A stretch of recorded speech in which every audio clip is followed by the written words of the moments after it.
Terima kasih, kelompok kami akan menjelaskan materi mengenai perencanaan pembangunan.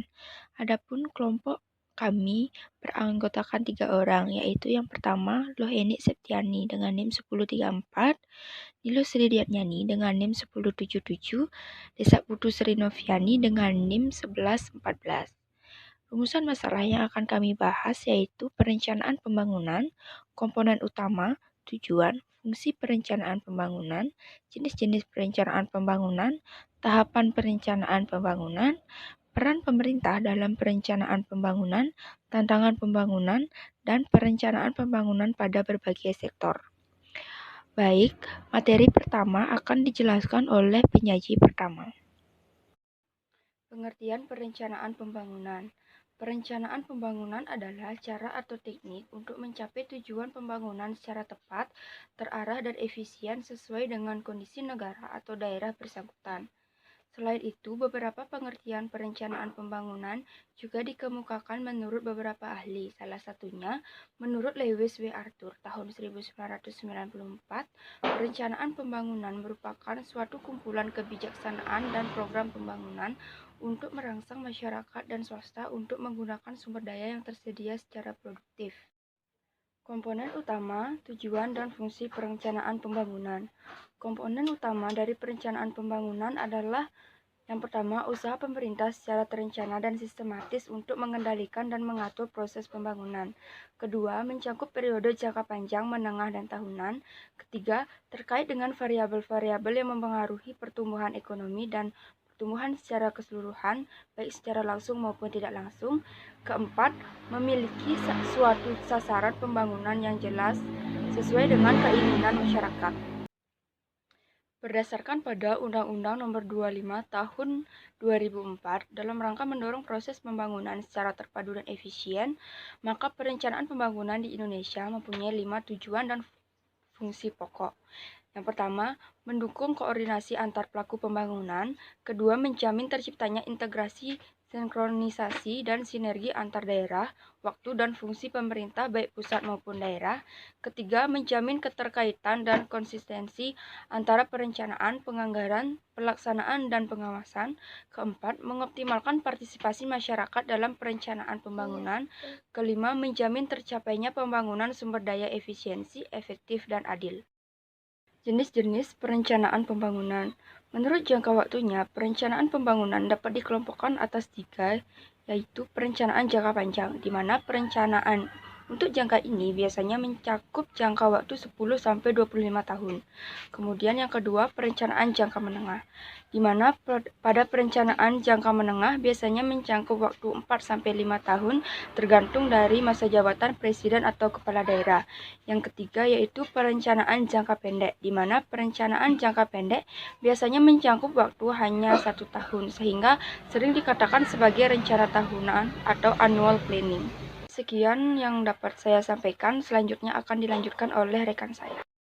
Baik, saya akan menjelaskan terlebih dahulu materi yang keempat terkait tahapan perencanaan pembangunan. Tahapan perencanaan pembangunan dibagi menjadi 4 bagian. Yang pertama yaitu ada tahap penyusunan rencana. Tahap penyusunan rencana dimulai dengan penyusun naskah atau rancangan rencana pembangunan yang secara formal merupakan tanggung jawab badan perencana. Kemudian yang kedua ada tahap penetapan rencana, yang merupakan berlaku secara resmi bila telah mendapat pengesahan dari pihak yang berwenang.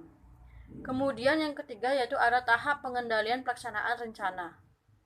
Tahap ini dimulai proses pelaksanaan rencana oleh pihak eksekutif melalui SKPD yang terkait. Yang terakhir yaitu ada tahap evaluasi keberhasilan pelaksanaan rencana. Evaluasi terhadap kinerja dan kegiatan pembangunan tersebut untuk mengetahui apakah kegiatan dan objek pembangunan yang telah selesai dapat dimanfaatkan oleh masyarakat. Materi selanjutnya yaitu ada peran pemerintah dalam perencanaan pembangunan. Ada 3 peran pemerintah yang utama, yaitu yang pertama, sebagai pengalokasi sumber-sumber daya yang dimiliki oleh negara untuk pembangunan. Yang kedua, penciptaan stabilisasi ekonomi melalui kebijakan fiskal dan moneter. Yang ketiga, sebagai pendistribusi sumber daya. Materi selanjutnya yaitu ada tantangan pembangunan. Terdapat 4 tantangan pembangunan, yaitu yang pertama ada otonomi daerah. Secara tegas, Undang-Undang Nomor 22 Tahun 1999 meletakkan otonomi daerah di daerah kabupaten atau kota. Hal ini berarti telah terjadi penguatan yang nyata dan legal terhadap kabupaten atau kota dalam menetapkan arah dan target pembangunannya sendiri. Kemudian yang kedua ada pergeseran orientasi. Pembangunan sebagai negara maritim.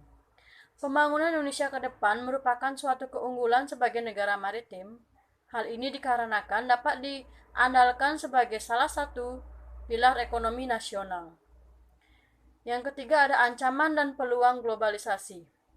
Terutama diindikasikan dengan hilangnya batas-batas negara dalam suatu proses global ekonomi.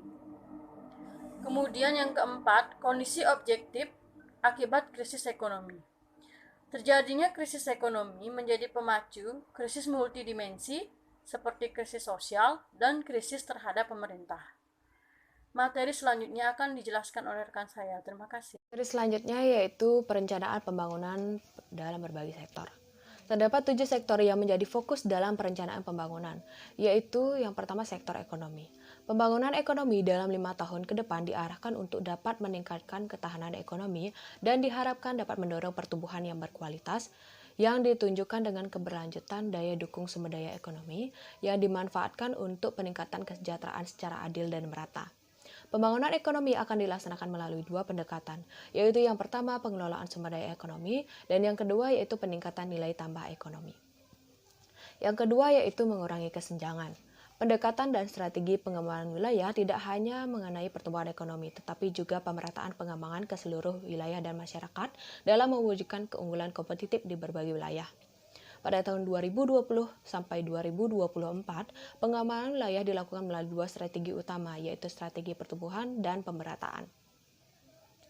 Yang ketiga yaitu peningkatan sumber daya manusia yang berkualitas.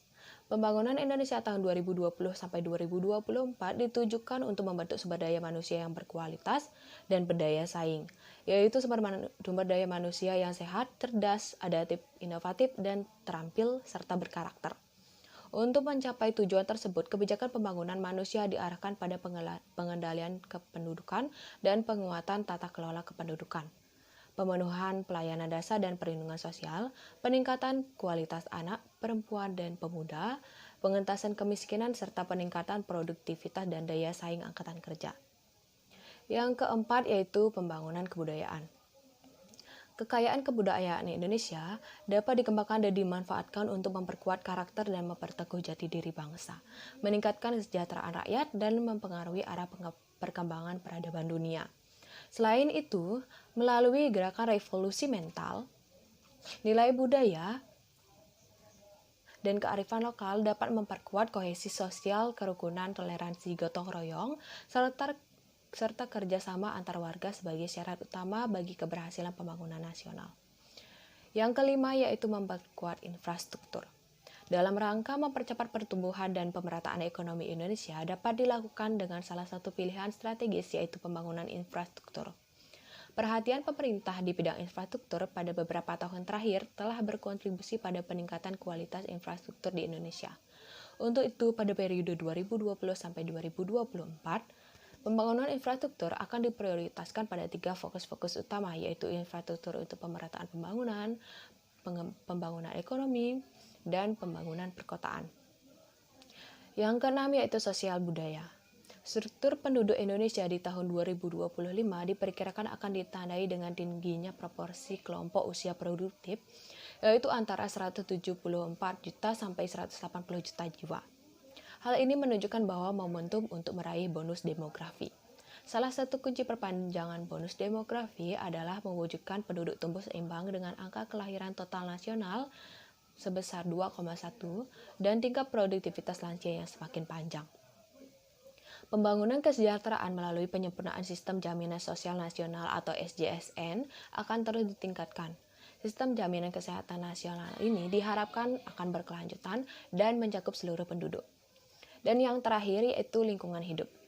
Pemerintah difokuskan berkomitmen untuk menjadikan lingkungan hidup sebagai pertimbangan utama dalam menyusun program dan target di berbagai sektor pada RPJMN.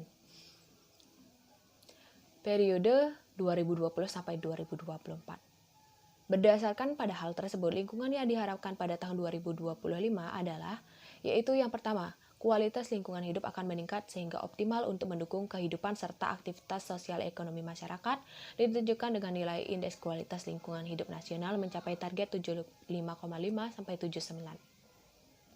Yang kedua yaitu penurunan emisi gas rumah kaca atau GRK akan mencapai di atas 27% dan penurunan intensitas emisi GRK akan mencapai 24%.